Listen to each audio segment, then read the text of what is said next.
যে মানুষ এখন ছেলে মেয়েকে কিভাবে মানুষ করতে হবে সেটা ভুলে গেছে। মানুষ ছেলে মেয়েকে মানুষ করতে হবে জাতির কল্যাণের জন্য।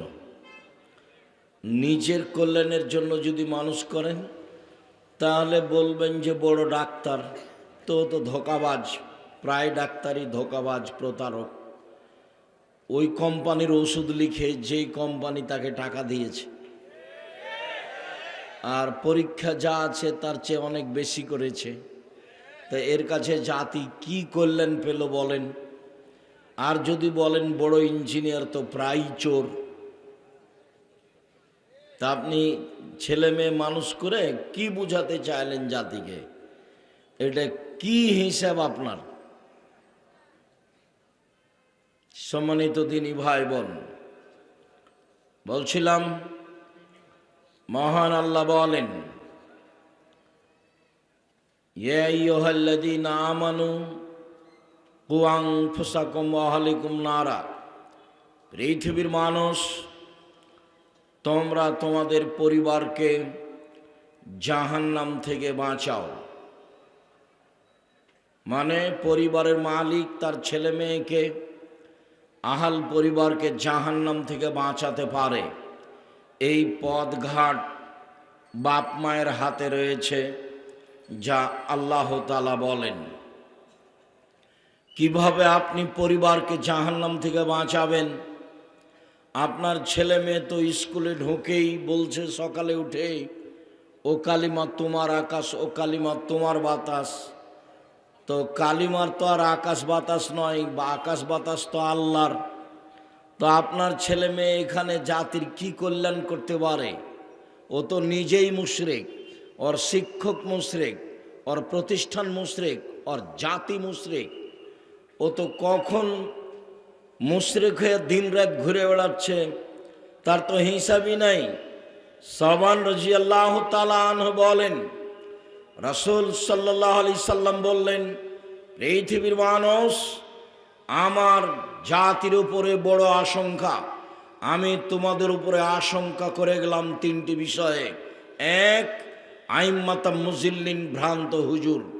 হুজুর হবে ভ্রান্ত, এটা আমার আশঙ্কা, এটা আমার ভয়। তিনি অন্য জায়গায় বলেন যে হুজুরকে দেখতে লাগবে হুজুর, তার অন্তর হবে শয়তানের অন্তর। হাদিস বুখারী মুসলিম। এই কথা রাসূল সাল্লাল্লাহু আলাইহি সাল্লাম বলেন। তিনি বলেন, আলেম ওলামা আমার সুন্নাত ছেড়ে দিয়ে অন্য সুন্নাত ধরে নিয়ে বলবে এইটাই রাসূলের সুন্নাত।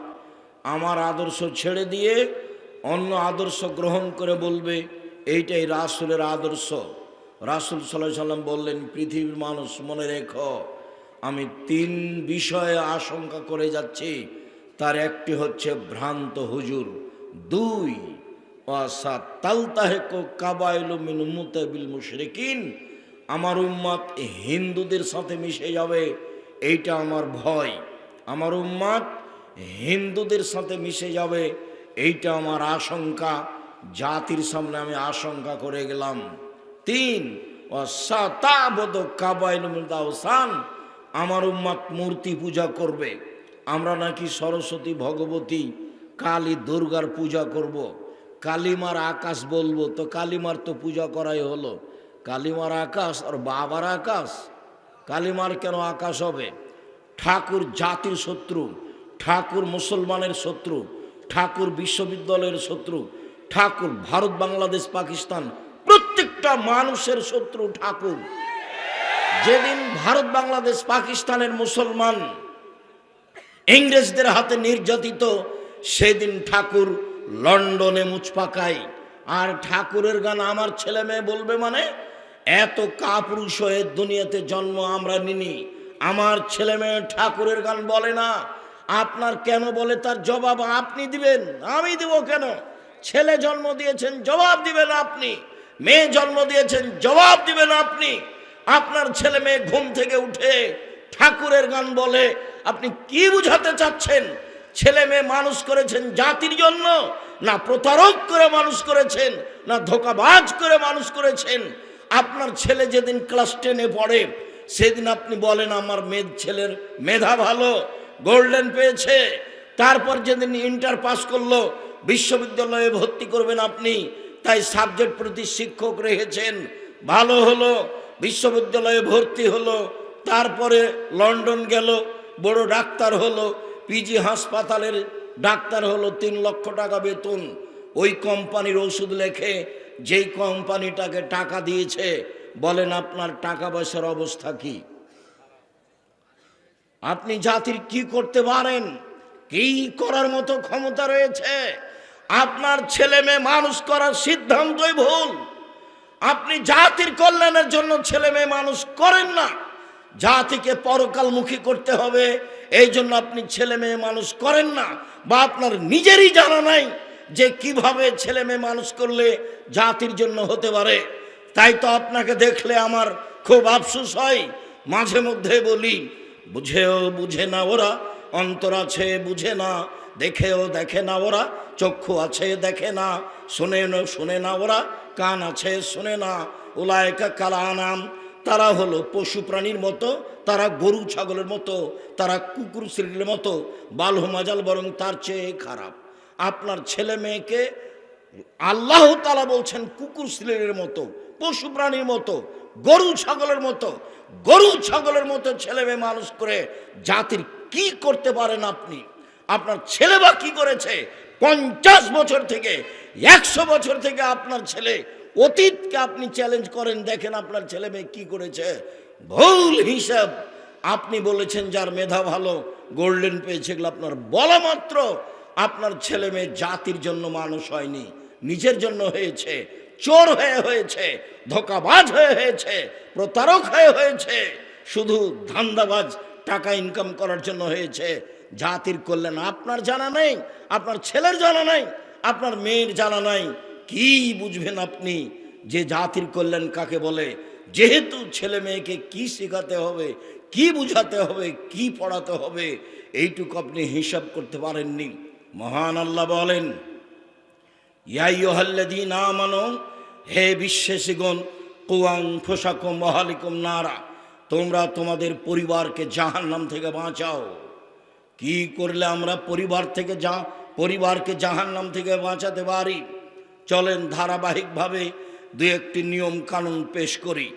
লোকমান হাকিম তার ছেলেকে বলেন, বুনাইয়া, ও আমার আদরের ছেলে, লা তুশরিক বিল্লাহ, আল্লাহর সাথে বিন্দুমাত্র শরিক করো না। ইন্নাশ শিরকা লাযুলমুন আযীম, শিরক হচ্ছে সবচেয়ে বড় পাপ। লোকমান হাকিম তার ছেলেকে, পরিবারকে জাহান্নাম থেকে বাঁচানোর জন্য শিরক করতে নিষেধ করছে। আর বাংলাদেশের মাটিতে ক্লাস আরম্ভই হয় শিরক দিয়ে।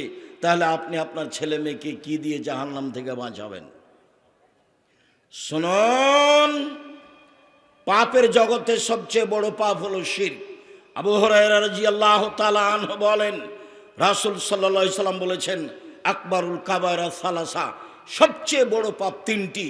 তার 1 নম্বর পাপ হচ্ছে আল ইশরাকু বিল্লাহ, আল্লাহর সাথে শিরক করা। 2য় নম্বর পাপ হচ্ছে উকুকুল ওয়ালিদাইন, পিতামাতার অবাধ্য চলা।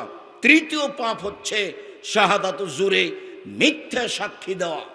কত মানুষ নরসিংদী জেলে 15-20 বছর থেকে আছে, নিজেই জানে না আমি কেন জেলে। জজ জানে না ঘটনা কি, উকিল জানে না ঘটনা কি, সাক্ষী জানে না ঘটনা কি। সাক্ষীকে বলেছে 50,000 টাকা দিব তোমাকে, অমুককে তুমি মেরে আসো, বাস অমুকের ব্যাপারে তুমি বিরুদ্ধে সাক্ষী দিবা। ও তখন বলছে আমি 2 চোখে তাকে মারতে দেখেছি, অথচ যার ব্যাপারে বলছে সেদিন সে নরসিংদীতে ছিল না।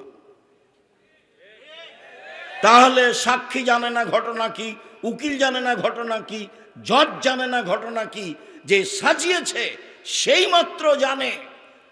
সেই জাতিকে আপনি কিভাবে মানুষ করতে পারেন? বলছিলাম পৃথিবীর 3য় মহাপাপ হচ্ছে মিথ্যা সাক্ষী দেওয়া। 1 নম্বর মহাপাপ হচ্ছে শিরক করা। এই জাতি শিরকে ডুবে আছে। বাংলাদেশে শিরকের বন্যা চলে, অবাক হলেও সত্য। ওর জন্মসূত্রই হচ্ছে শিরক, ওর ভিত্তি হচ্ছে শিরক, ওর চলাফেরা হচ্ছে শিরক, ওর শিক্ষা হচ্ছে শিরক, ওর খাওয়া দাওয়া হচ্ছে শিরক, তার জীবন হচ্ছে শিরক। সে জাতির কি করতে পারে?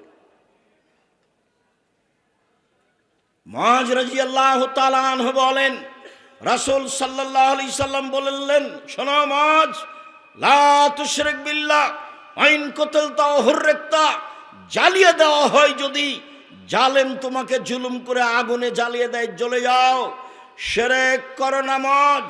শোনো, জালেম যদি তোমাকে হত্যা করে, জুলুমে নিহত হয়ে যাও, শিরক করো না, শিরক মহাপাপ, জ্বালিয়ে দিলে জ্বলে যাও, শিরক করো না। হত্যা করা হলে নিহত হও, শিরক করো না, শিরক মহাপাপ। বাংলাদেশের মাটিতে শিরকের বন্যা চলে। রাসূল সাল্লাল্লাহু আলাইহি সাল্লামকে জিজ্ঞাসা করা হলো, আইয়ুদ্দামবে আকবার, সবচেয়ে বড় পাপ কোনটি? তখন তিনি বললেন, আনতাদু আল্লাহ নিদ্দান ওয়া খালাকাক, তোমাকে যে সৃষ্টি করেছে তার সাথে তুমি শিরক করো, এটাই হচ্ছে বড় পাপ।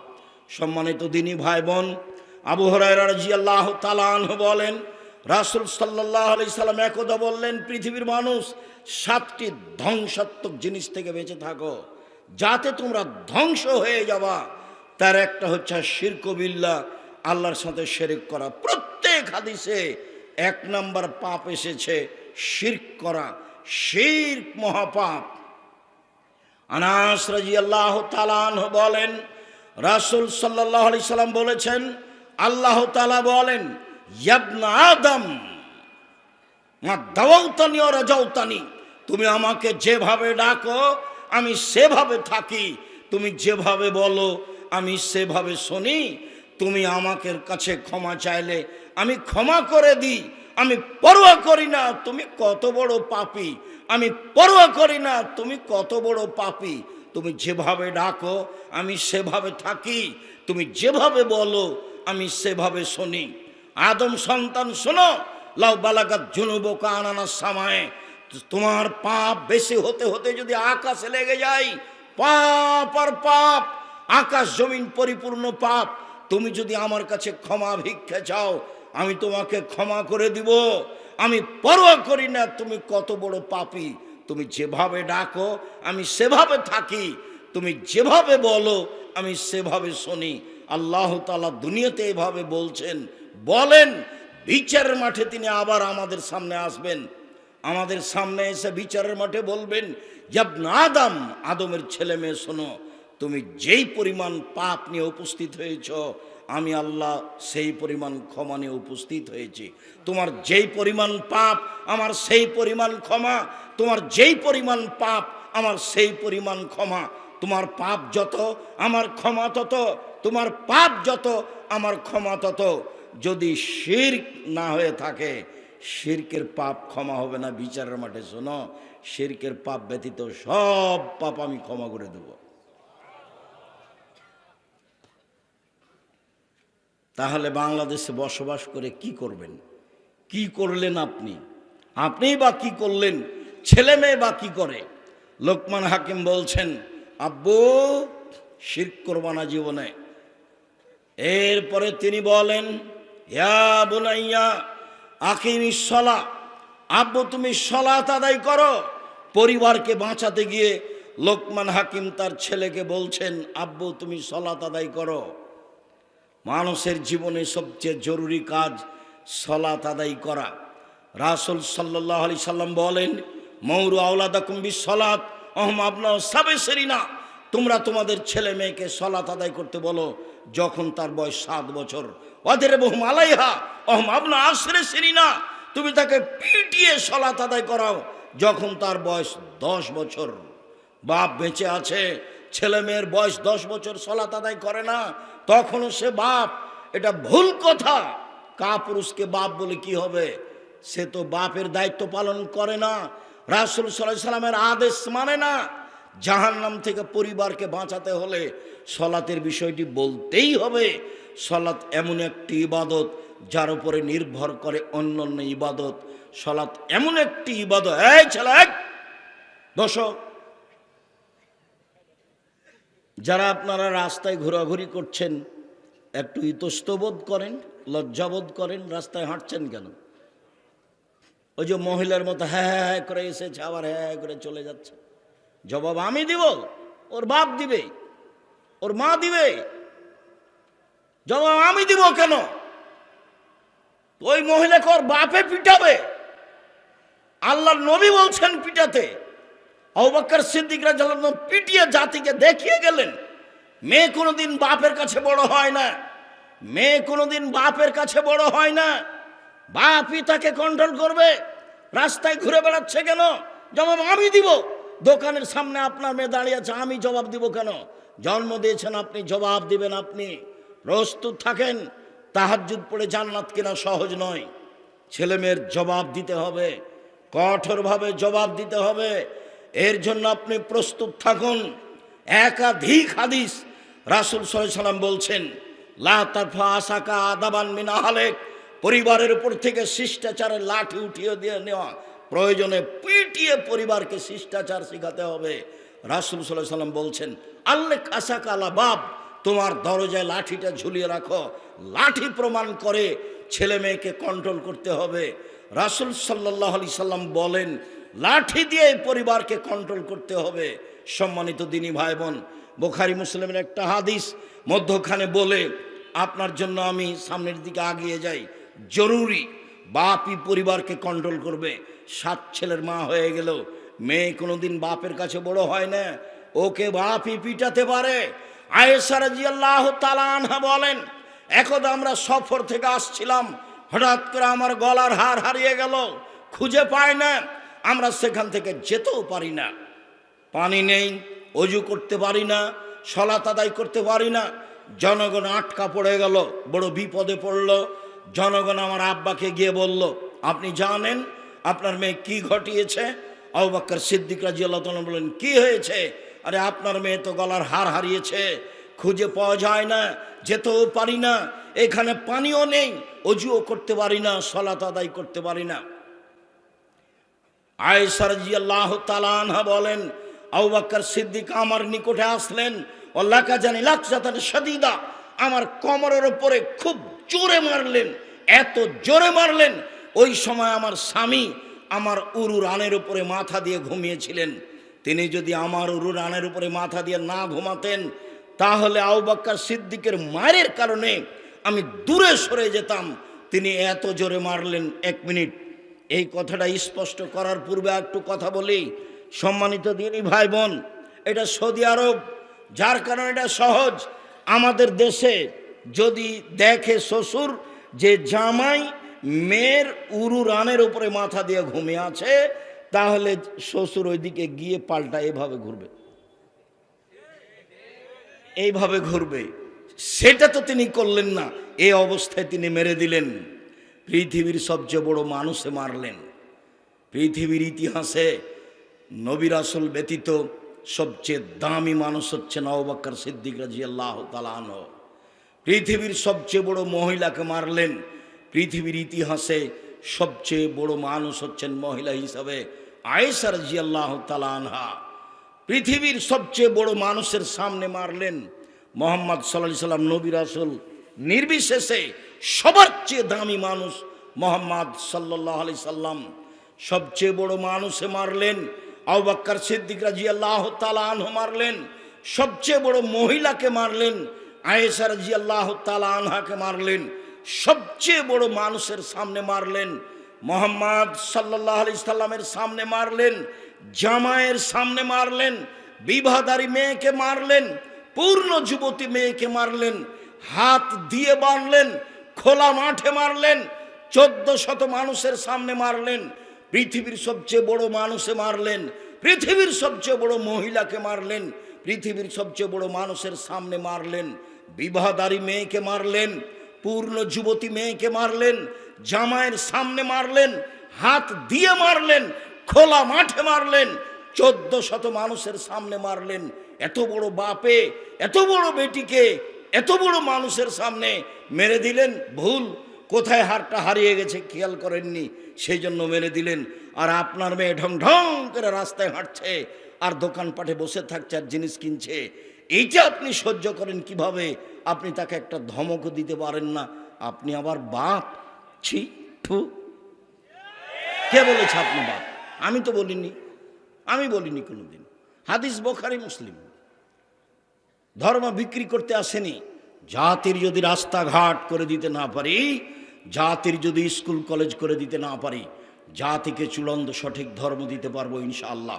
ধর্মের ব্যাপারে জাতিকে ফাঁকি দিয়ে পরকাল হারাতে রাজি নই। সালাত এমন একটি ইবাদত যার উপরে নির্ভর করে অন্যান্য ইবাদত। সালাত এমন একটি ইবাদত যার উপরে নির্ভর করে অন্যান্য ইবাদত। সালাত যদি থাকে তাহলে বাকি ইবাদত টিকবে। সালাত যদি বিচারের মাঠে না থাকে তাহলে বাকি ইবাদত কেটে দেওয়া হবে, বাতিল বলে গণ্য হবে। তাই বলেছি অজু করে সালাত আদায় করতে হয়, পানি নেই, তায়াম্মুম করে সালাত আদায় করতে হবে। মাটি নেই, বিনা অজুতে বিনা তায়াম্মুমে সালাত আদায় করতে হবে। কেবলার দিকে মুখ করে সালাত আদায় করতে হয়, কেবলা বোঝা যায় না, কেবলা ছাড়াই সালাত আদায় করতে হবে। দাঁড়িয়ে সালাত আদায় করতে হয়, দাঁড়িয়ে থাকা যায় না, বসে থেকে সালাত আদায় করতে হবে। বসে থাকা যায় না, শুয়ে থেকে সালাত আদায় করতে হবে। পরিষ্কার কাপড় পরে সালাত আদায় করতে হয়। পরিষ্কার কাপড় নেই, যেই কাপড়ে পেশাব পায়খানা লেগে আছে সেই কাপড় পরেই সালাত আদায় করতে হবে। পরিষ্কার অপরিষ্কার কোনো কাপড়ই নেই, আপনি কারণবশত উলঙ্গ হয়ে আছেন, সালাতের নামাজের টাইম হয়ে গেছে, এই অবস্থাতেই সালাত আদায় করতে হবে, করতেই হবে। পৃথিবীর এক ব্যতিক্রম ইবাদত যা মানুষের সাথে কোনোদিন আপোষ করে না। হজ আপোষ করে, এবছর হজ করলেন না, বলেন সামনে বছর করব, করেন, কোনো সমস্যা নেই। জাকাত এখন দিবেন না, এক মাস আগে দিয়ে দেন, দেন। 20 দিন, এক মাস পরে দেন, দেন, আপোষ আছে, দিলে কোনো সমস্যা নেই। রমজান মাসে আপনি অসুস্থ, সিয়াম থাকিয়েন না, পরে সিয়াম থাকেন, তাহলে রমজান মাসের মতো ফরজ সিয়ামে আপোষ চলে, হজে আপোষ চলে, জাকাতে আপোষ চলে।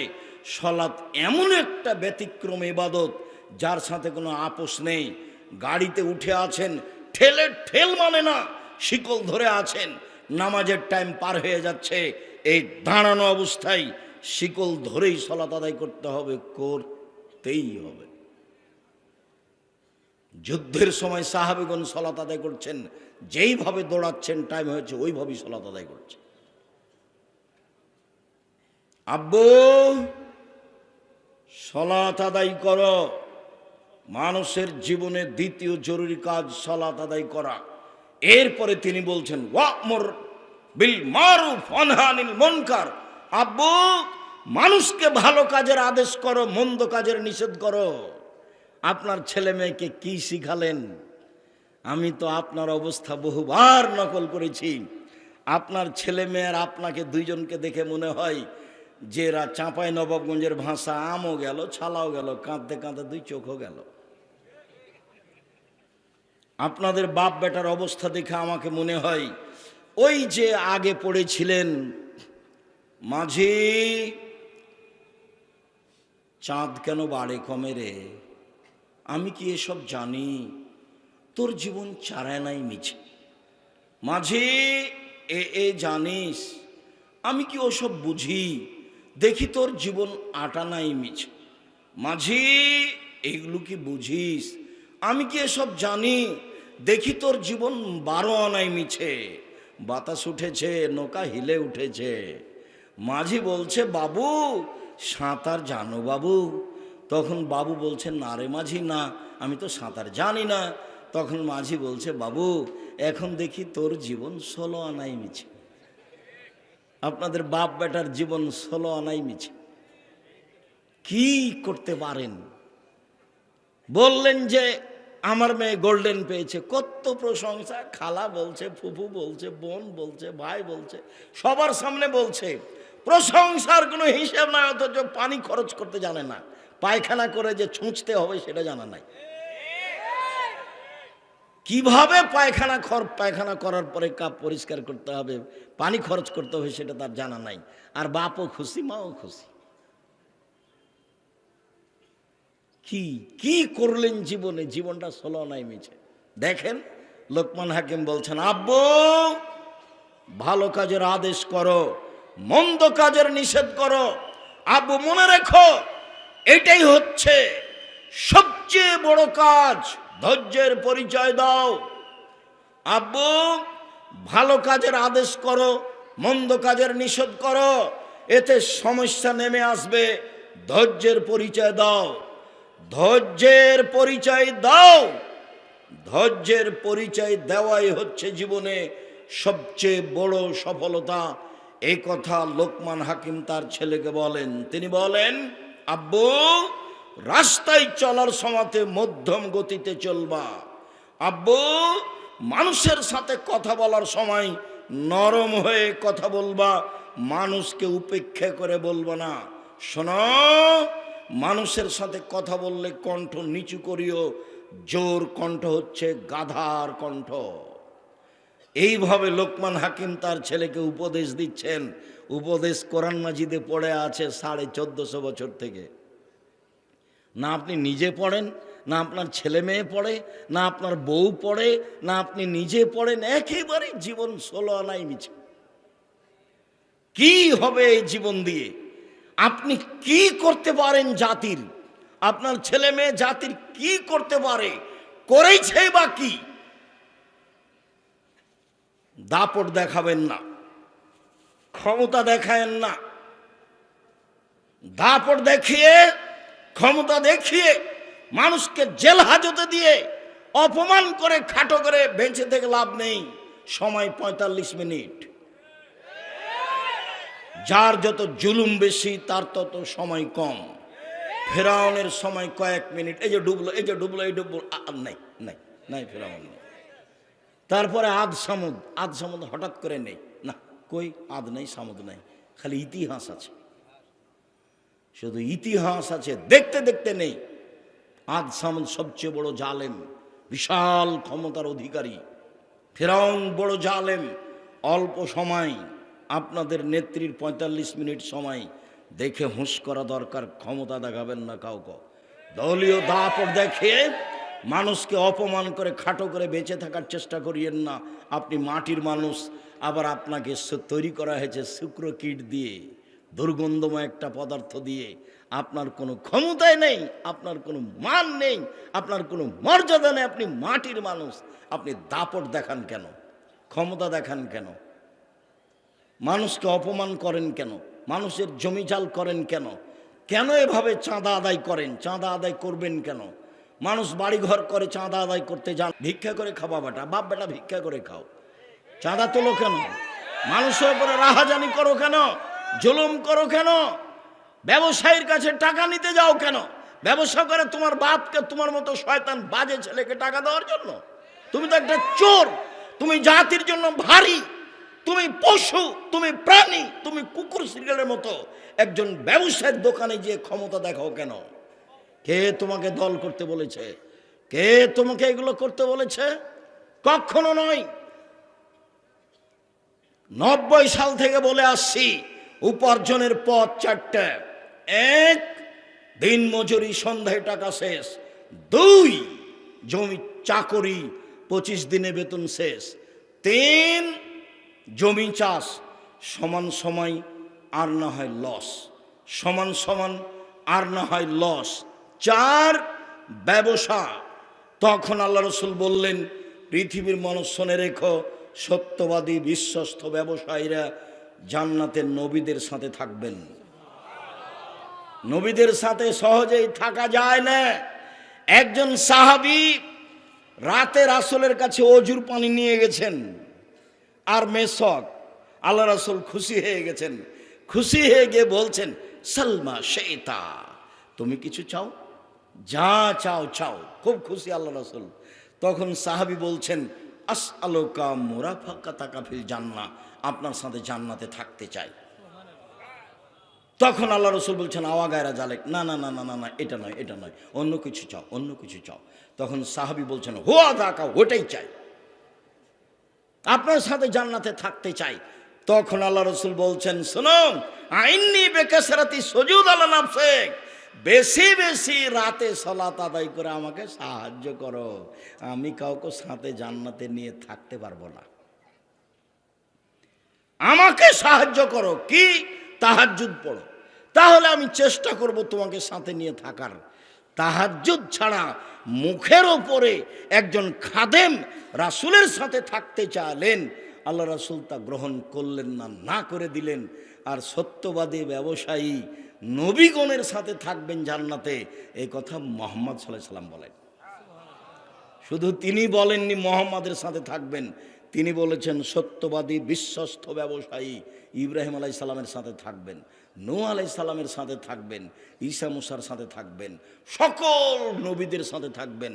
সত্যবাদী সমাজে যারা তাদের সাথে থাকবেন, শহীদ সমাজে যারা তাদের সাথে থাকবেন। ব্যবসা কি জিনিস? জুয়ার চুরি করো কেন? চাঁদা উঠাও কেন? যারা আমার সামনে আছো, অনলাইনে পৃথিবীর যেখানে যারা আছে, এই বক্তব্য যেখানে যখন যে শুনবে, সকল দিনী ভাই বোনকে বলছি, জুয়ার চুরি থেকে বেঁচে থাকো, জুলুম থেকে বেঁচে থাকো, চাঁদাবাজি থেকে বেঁচে থাকো, ভিক্ষা করে খাও। মানুষকে দাপট দেখিয়ে চাঁদা উঠাও কেন? কেন উঠাবা? ব্যবসায়ীর রাস্তা ধরতে হবে কেন তোমাকে? বিত্তশালীর বাড়িতে গিয়ে তোমাকে আক্রমণ করতে হবে কেন? তুমি হায়ানা, তুমি কুকুর, তুমি শ্রীগাল, তুমি বাঘ ভাল্লুক, তুমি পশু প্রাণী। ভিক্ষা করে খাও বেটা, ভিক্ষা করে খাও। উপার্জনের শেষ পথ 1 দিন মজুরি, 2 চাকরি, 3 জমি চাষ, 4 ব্যবসা, 5 ভিক্ষা। ভিক্ষা করে খাও, শেষ পথ। চাঁদা উঠাও কেন? চাঁদাবাজি করো কেন? কাজ পাও না? ভিক্ষা করো।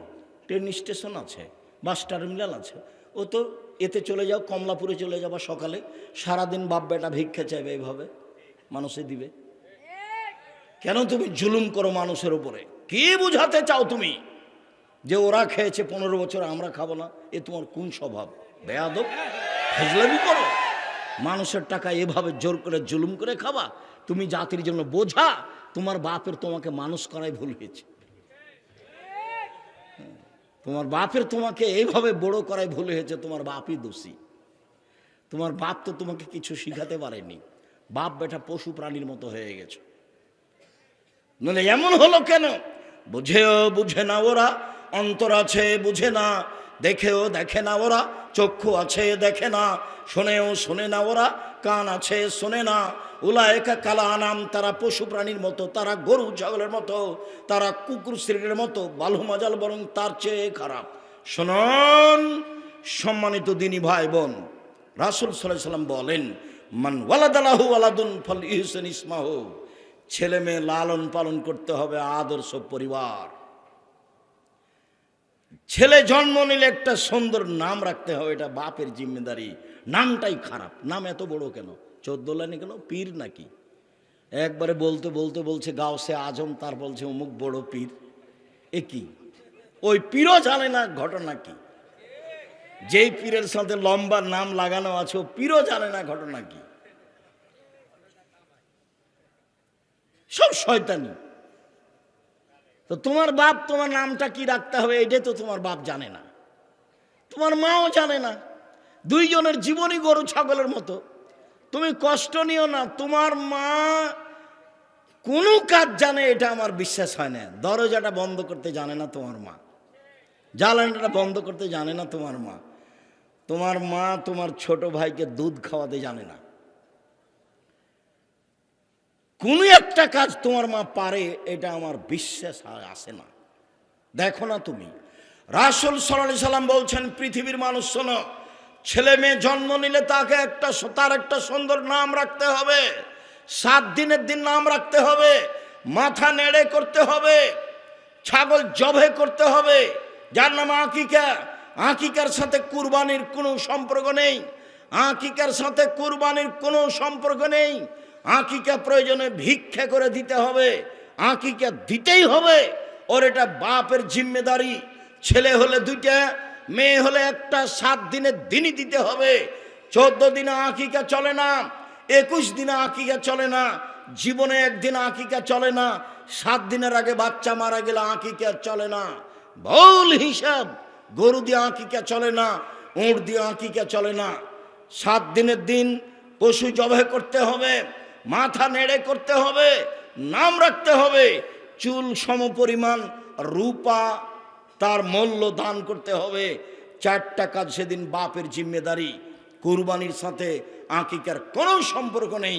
কুরবানি মানে দামি পশু, কুরবানি মানে দাঁত ঠিক, কুরবানি মানে কান ঠিক, কুরবানি মানে লেজ ঠিক, কুরবানি মানে চোখ ঠিক, কুরবানি মানে পা ঠিক, কুরবানি মানে তরুতাজা, কুরবানি মানে ঝকঝকে, কুরবানি মানে 7 ভাগে 9, একাই।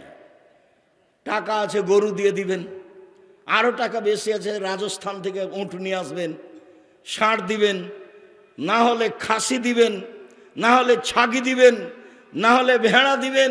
কে আপনাকে ভাগে কুরবানি দিতে বললো? খালি দাপট দেখালি হবে? বক্তব্যে একবারে মিম্বারে উঠে বলছে, কে বলছে চলবে না 7 ভাগে কুরবানি? এমন ফাটাইছে। 7 জন আর 7 পরিবারে এক নয়। মাওলানা আব্দুল্লাহিল কাফিয়াল কোরাইশি অনুমান আজ থেকে 70 বছর আগে বই লিখেছেন, ফতোয়া মাসাইল বইয়ে। মাওলানা আব্দুল্লাহিল কাফিয়াল কোরাইশি রাহিমাহুল্লাহ আজ থেকে 70 বছর আগে অনুমান বইয়ে লিখেছেন, একটি গরুতে 7টি পরিবার অংশগ্রহণ করবে, এরকম কোন হাদিস আমি আব্দুল্লাহিল কাফিয়াল কোরাইশি জানি না। আর আমি আব্দুর রাজ্জাক বিন ইউসুফ সাধারণ খাদেম, আমি 97 সাল থেকে শরীয়ত তদন্ত করি, ফতোয়া লিখি। 16 সাল থেকে আমি ফতোয়া বোর্ড পরিচালনা করি। এই লম্বা সময় আমার তদন্তে একটা গরুতে 7টা পরিবার অংশগ্রহণ করবে এরকম কোনো হাদিস আমি অবগত হতে পারিনি। 7 ভাগ আর 7 পরিবারে এক নয়, 7 জন আর 7 পরিবার এক নয়, 7 জন আর 7 পরিবার এক নয়। কুরবানি দেন নেকির জন্য, ভাগে কেন দিলেন? বলছে যে আমার ভাগে কলিজা আসেনি। ও বলছে শুধু হাড়হাড্ডি এসেছে। বলছে ওর টাকা হারাম, এর টাকা হালাল। এটা কে আপনাকে করতে বললো এগুলো? এই বিপদ আপনি পড়লেন কেন? সম্মানিত দিনী ভাই বোন, 7ম দিনের নাম রাখতে হবে। রাসূল সাল্লাল্লাহু আলাইহি ওয়াসাল্লাম বলছেন ওয়াদা বাহুতাকে শিষ্টাচার শেখাতে হবে। যত হাদিস আসবে কয়েকটা পেশ করছি ধারাবাহিকভাবে, সবটাতেই বিদ্যার পরে শিষ্টাচার, বিদ্যার পরে শিষ্টাচার, বিদ্যার পরে শিষ্টাচার। ছেলে মেয়েকে শিষ্টাচার শেখাতে হবে। দোকানে এখন দাঁড়িয়ে আছে, আমি কথা বলছি, এটা শিষ্টাচার? এখন আপনার ছেলে দোকানে জিনিস কিনছে, জিনিস আজকে কিনতে হবে? জিলাপি আজকে কিনতে হবে? তুমি বোকা ছেলে, আজকে তুমি বাজার দোকান নিয়ে এসছো কেন? কালকে নিয়ে আসিও। আজকে তোমাকে ব্যবসা করতে হবে, কে বলল? আজকে তোমাকে ব্যবসা করতে হবে। আর আপনি কি করে ওখানে গিয়ে দাঁড়িয়ে থাকেন?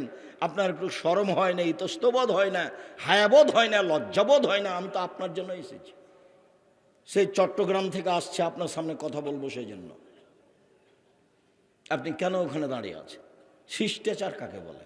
এই ছেলে, তোমার বোনের এখন নখটা বড় আছে, এটা শিষ্টাচার? নখে নেইল পালিশ আছে। ইহুদি খ্রিস্টানদের পতিতালয়ের মেয়েদের বৈশিষ্ট্য হচ্ছে নখে নেইল পালিশ দেওয়া। ইহুদি খ্রিস্টানদের পতিতালয়ের মেয়েদের বৈশিষ্ট্য হচ্ছে নখে নেইল পালিশ দেওয়া। ইহুদি খ্রিস্টানদের পতিতালয়ের মেয়েদের বৈশিষ্ট্য হচ্ছে নখে নেইল পালিশ দেওয়া। বলো এটা কোন শিষ্টাচার? ভুরু তুলে চিকন করা, এটা একটা অভিশাপ। রাসূল বলছেন যে ভুরু তুলে চিকন করে তার উপরে অভিশাপ, তার উপরে অভিশাপ, তার উপরে অভিশাপ। যে দাঁত ছিলে চিকন করে তার উপরে অভিশাপ, তার উপরে অভিশাপ, তার উপরে অভিশাপ। রাসূল সাল্লাল্লাহু আলাইহি ওয়াসাল্লাম বলেন 3 শ্রেণীর মানুষ জান্নাতে যাবে না। তার 1 শ্রেণীর মানুষ হচ্ছে রাজলাতু মিনান নিসায়ে, পুরুষের বেশধারী নারী, যারা পুরুষের জুতা স্যান্ডেল পরে, যারা পুরুষের শার্ট প্যান্ট পরে, যারা পুরুষের পোশাক পরে, তাদের উপরে অভিশাপ, তাদের উপরে অভিশাপ, তাদের উপর অভিশাপ। আপনি ছেলে মেয়েকে কি শিখালেন? কি শিষ্টাচার শিখালেন? শুনুন, নবী রাসূলের বৈশিষ্ট্য 10টি, সব নবীর বৈশিষ্ট্য 10টি, সব নবীর খাসলাত, অভ্যাস, শিষ্টাচার 10টি। 1, কাসুসারে মোচ কেটে ফেলা। মোচ ব্লেড দিয়ে চাঁচা যাবে না, মোচ কেটে ফেলতে হবে। 2, এফাউল লোহা, দাড়ি বড় করতে হবে।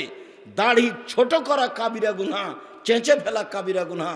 দাড়ি চেঁচে ফেললে চোখের পাওয়ার কমে যাবে, দাড়ি চেঁচে ফেললে স্ত্রী মিলনের ক্ষমতা কমে যাবে, দাড়ি চেঁচে ফেললে মহিলার সাদৃশ্য হবে, তখন তার উপরে অভিশাপ হবে। 3, কাসুল আজফারে, নখ কেটে ফেলতে হবে। 4, হালাকুল আনাতে নাতফুলে বেতে, বগলের লুম উঠিয়ে ফেলতে হবে। নারী পুরুষ একই হুকুম, 5 নিচের লুম পরিষ্কার করতে হবে ঊর্ধ্বে টাইম 40 দিন। পুরুষ নারী একই হুকুম, যার যেটা সহজ সম্ভব। আপনি ছেলে মেয়েকে কিভাবে মানুষ করছেন? আবু মুসা আশআরী রাদিয়াল্লাহু তাআলা আনহু বলেন, রাসূল সাল্লাল্লাহু আলাইহি সাল্লাম বলেছেন, মান কানাত লাহু ওয়ালিদা ফাআল্লামা ফাসানা তালিমাহা ওয়া আদাবাহা ফাসানা তাদিবাহা ফালা আজরুন। কেউ যদি কাজের মেয়েকে বিদ্যা শিখিয়ে দেয়, শিষ্টাচার শিখিয়ে দেয়, কাজের মেয়েকে বিদ্যা শিখিয়ে দেয়, শিষ্টাচার শিখিয়ে দেয়, তারপরে তার বিবাহ শাদী দিয়ে দেয়, তাহলে সে ডবল নেকি পাবে কাজের মেয়েকে। তাহলে নিজের মেয়ে তো আছেই, বিদ্যা শিখিয়ে দিল, শিষ্টাচার শিখিয়ে দিল। তিনি বলেন, পৃথিবীর মানুষ শুনে রেখো, ওই পিতা আমার সাথে জান্নাতে এইভাবে থাকবে। পৃথিবীর মানুষ শুনে রেখো, ওই পিতা জান্নাতে আমার সাথে এইভাবে থাকবে। তর্জনীর মধ্যমা যেভাবে জমা হয়ে আছে সেইভাবে থাকবে ওই পিতার আমি জান্নাতে। কোন পিতা? যেই পিতা এক, আল্লামাহা মেয়েকে বিদ্যা শিখিয়ে দিল, 2 ওয়াদ্দাবাহা শিষ্টাচার শিখিয়ে দিল, 3 যাওয়াজাহুন্না বিবাহ শাদী দিয়ে দিল, 4 আহসানা ইলাইহিন্না মেয়ের সাথে সদাচরণ করলো। সেই পিতা আর আমি জান্নাতে এইভাবে থাকব। একজন সাহাবী বললেন যে, আল্লাহ রাসূল, আমি কি চাইবো আপনার সাথে জান্নাতে থাকতে চাই। তখন আল্লাহ রাসূল বলছেন, না না না না না না না, এটাই, অন্য কিছু চাও, অন্য কিছু চাও।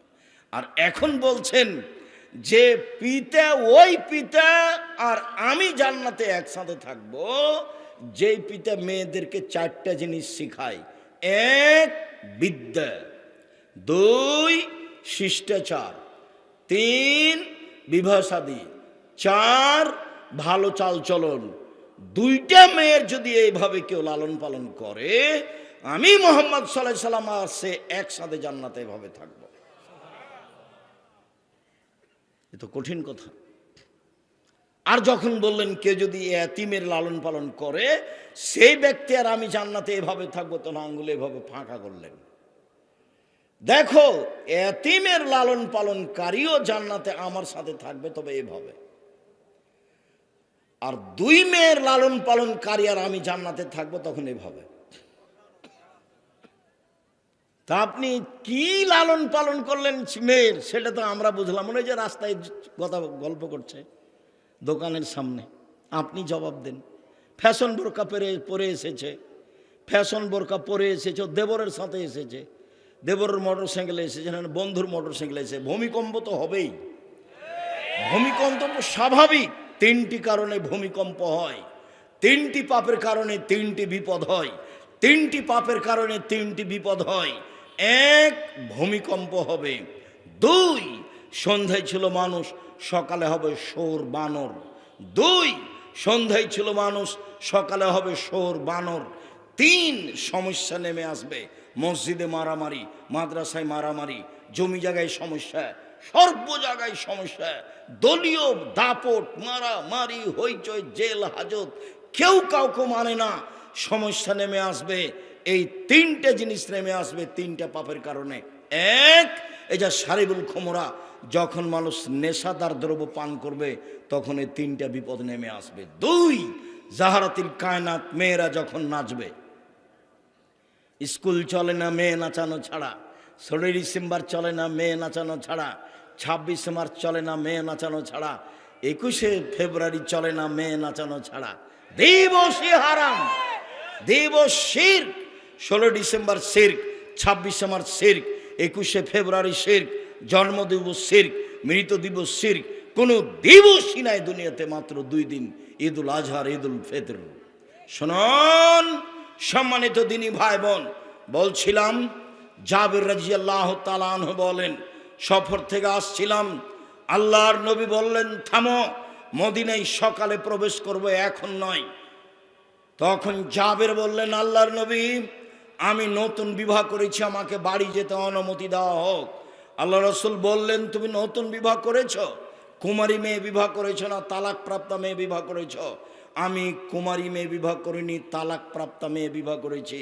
আল্লাহর নবী, আমি বেশি বয়সের মেয়ে বিবাহ করেছি 4টা কারণে।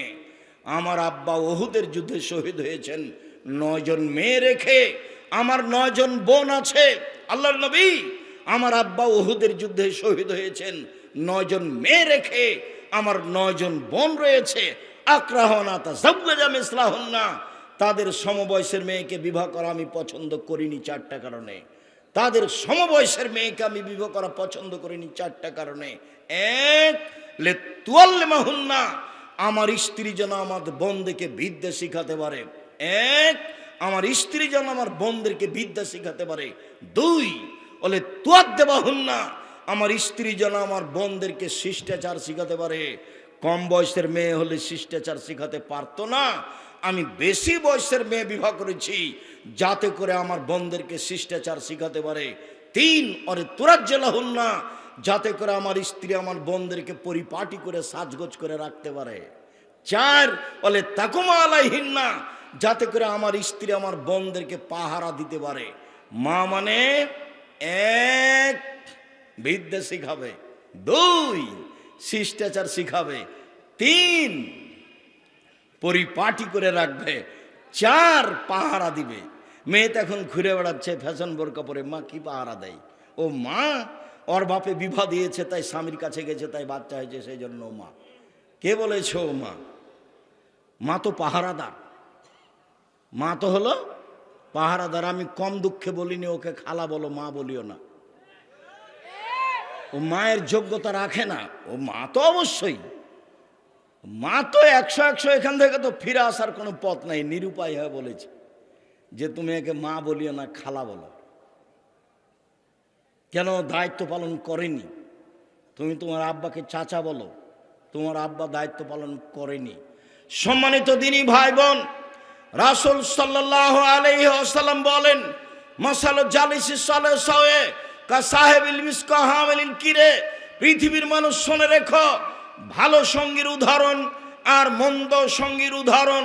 পৃথিবীর মানুষ শুনে রেখো, ভালো সঙ্গীর উদাহরণ আর মন্দ সঙ্গীর উদাহরণ কামারের মতো আর আতরওয়ালার মতো। আপনার ছেলের বন্ধু যদি আতরওয়ালা হয় তাহলে আতরওয়ালা আপনার ছেলেকে আতর এমনিতেই দিবে, নইলে আপনার ছেলে কিনে নিবে, নইলে তার পাশে থাকলে সুগন্ধি পাবে। তার মানে আপনার ছেলের বন্ধু যদি ভালো হয় ছেলে ভালো হবে, আপনার মেয়ের বান্ধবী যদি ভালো হয় আপনার মেয়ে ভালো হবে, আপনার ছেলের হাতের মোবাইলটা যদি ভালো হয় তাহলে আপনার ছেলে ভালো হবে। আপনার ছেলের সবচেয়ে কাছের বন্ধু হলো মোবাইল, আপনার মেয়ের সবচেয়ে কাছের বান্ধবী হলো মোবাইল। এ মানুষকে ধ্বংস করেছে, জাতিকে ধ্বংস করেছে। রাসূল সাল্লাল্লাহু আলাইহি ওয়াসাল্লাম বলছেন, পৃথিবীর মানুষ শুনে রেখো, আমি আশঙ্কা করে যাচ্ছি আমার উম্মত গোপন পাপে লিপ্ত হবে, এটা আমার ভয়। আমি জাতির সামনে আশঙ্কা করে যাচ্ছি আমার উম্মত গোপন পাপে লিপ্ত হবে, এটা আমার ভয়। যেটা দিন রাত মানুষ গোপন পাপে লিপ্ত, ওই ঘরে তুমি দেখো ল্যাংটা মেয়ে মোবাইলে, ওই ঘরে তোমার বোন দেখে ল্যাংটা মেয়ে মোবাইলে, ওই ঘরে তোমার মা দেখে, ওই ঘরে তোমার বাপ দেখে, পুরো বাড়িটা জেনাই সয়লাব, জেনার বন্যা। রাসূল সাল্লাল্লাহু আলাইহি ওয়াসাল্লাম বলছেন, আইনানে তাজনিনা জিনাহুম নাজর, 2 চোখের জেনা হচ্ছে চোখ দিয়ে দেখা, ওলো জেনানে জিনাহুল ইস্তেমাও, 2 কানের জেনা হচ্ছে কান দিয়ে শোনা, ওলিয়াদ জেনাহাল বাতস, হাতের জেনা হচ্ছে হাত দিয়ে ধরা, আর রিজল জেনাহাল মাসি, পায়ের জেনা হচ্ছে পা দিয়ে চলা।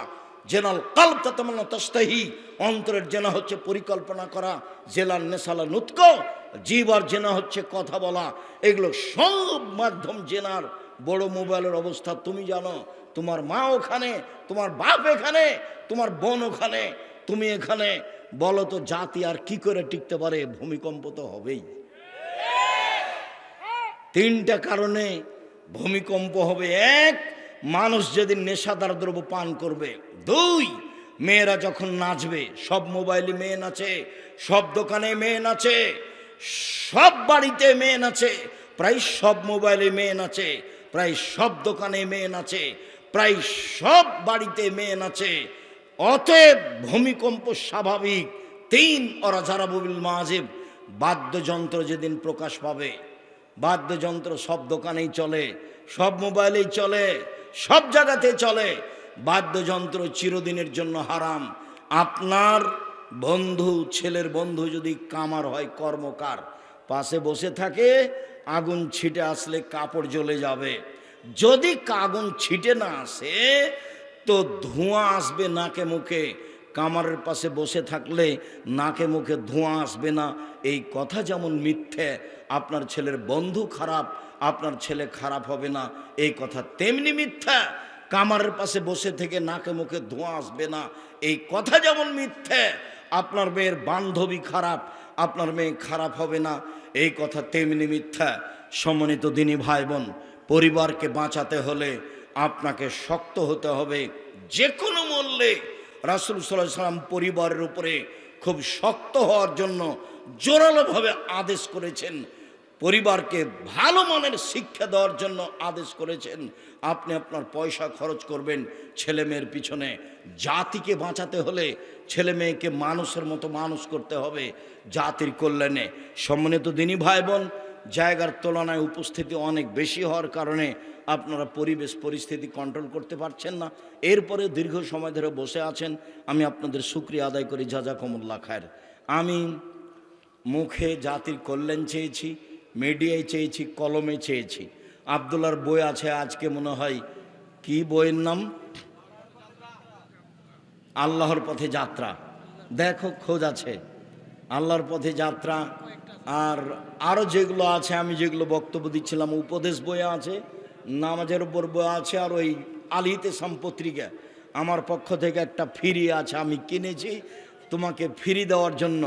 একটা কিনলে একটা ফ্রি পাওয়া যায়। আর যেসব বই পুস্তক আছে সব কিছু বই পুস্তক সংগ্রহ করেন।